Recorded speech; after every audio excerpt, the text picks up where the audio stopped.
Assalamu alaikum, it could change their lives because they've looked up to you. That's one of the reasons why when someone says, Sheikh, can I have a photo with you?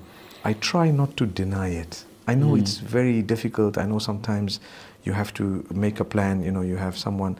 And look, it may not be ideal, but sometimes you have a woman there. Like I said, it may not be ideal. There could be people saying, no, Sheikh, you shouldn't even be doing that at all. But look, when someone's really been impacted by you all their lives, so many things have changed. One day they suddenly see you. They want to capture the moment, nothing more. It's captured. There's no khalwa, meaning there's no seclusion. You're not with them alone. It's in full view of the public. Everyone is there. And they want to have the opportunity to say, you know what, I actually met this person who's my teacher, who taught me knowingly, unknowingly for decades or for a long time.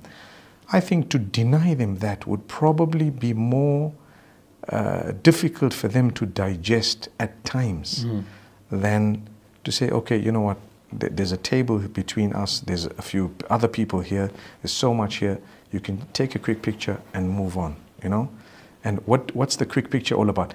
It is capturing the real life moment that did occur. It's not like I'm doing something absurd. This thing happened in full view of the whole public, you know?